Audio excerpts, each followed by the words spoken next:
1 cup ತೊಗರಿಬೇಳೆ, 1 cup ಹೆಸರುಬೇಳೆ. ತೊಗರಿಬೇಳೆ ಎಷ್ಟು ತೊಗೊಂಡಿದ್ದೀರೋ ಅಷ್ಟೇ ಹೆಸರುಬೇಳೆ ಎರಡನ್ನೂ ಚೆನ್ನಾಗಿ ವಾಶ್ ಮಾಡಿಬಿಟ್ಟು ಒಂದು ಕುಕ್ಕರಿಗೆ ಹಾಕಿ, ಹಾಗೆ ವಾಶ್ ಮಾಡಿಟ್ಕೊಂಡಿರುವಂಥ ತರಕಾರಿ 2 ಟೊಮೆಟೊ ಹಣ್ಣು, 2 ಹಸಿಮೆಣಸು ಹಾಕಿ, ನಾನು ಒಂದೇ ಹಸಿಮೆಣಸನ್ನು ಹಾಕಿದ್ದೀನಿ. ಯಾಕಂದರೆ ನನಗೆ ಜಾಸ್ತಿ ಖಾರ ಬೇಡ, ನಾನು ಇದೇ ಸಾರನ್ನೇ ಪಾಪುಗೂ ತಿನ್ನಿಸ್ತೀನಿ, ಅದಕ್ಕೋಸ್ಕರ ನಾನು ಒಂದೇ ಹಾಕಿದ್ದೀನಿ. ಹಾಗೆ ಈರುಳ್ಳಿ ಚಿಕ್ಕದಿದ್ರೆ ಒಂದು ಹಾಕಿ, ದೊಡ್ಡದಿದ್ರೆ ಅರ್ಧ ಸಾಕು. ಬೆಳ್ಳುಳ್ಳಿ, ಒಂದು ದೊಡ್ಡ ಬೆಳ್ಳುಳ್ಳಿ ಹಿಡಿದು ಸಿಪ್ಪೆ ಸುಲಿದ್ಬಿಟ್ಟು ಒಂದು ಬೆಳ್ಳುಳ್ಳಿಯನ್ನು ಹಾಕಿ, ಹಾಗೆ ಒಂದು ಸ್ವಲ್ಪ ಕೊತ್ತಂಬರಿ ಸೊಪ್ಪು, ಆಮೇಲೆ ಜೀರಿಗೆ ಹಾಕಿ. ಜೀರಿಗೆ ಹಾಕಬೇಕಾದ್ರೆ ನಾನು ತೋರಿಸಿರಲಿಲ್ಲ. ಅರಿಶಿನ ಪುಡಿ, ಉಪ್ಪು ಹಾಕಿ ಸ್ವಲ್ಪ ಎಣ್ಣೆ ಹಾಕಬೇಕು. ಎಣ್ಣೆ ಹಾಕೋದ್ರಿಂದ ಬೇಳೆ ಬೇಗ ಬೇಯುತ್ತೆ.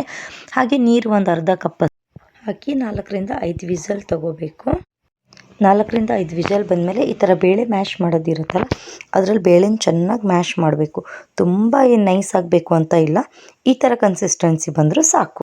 ಇವಾಗ ಒಗ್ಗರಣೆಗೆ ಜೀರಿಗೆ, ಸಾಸಿವೆ, ಬೆಳ್ಳುಳ್ಳಿ, ಸ್ವಲ್ಪ ಈರುಳ್ಳಿ, ಒಣ ಮೆಣಸನ್ನು ಹಾಕಿ ಒಗ್ಗರಣೆ ಕೊಟ್ಟರೆ ಸಿಂಪಲ್ ಆಗಿರುವಂಥ ದಾಲ್ ರೆಡಿ.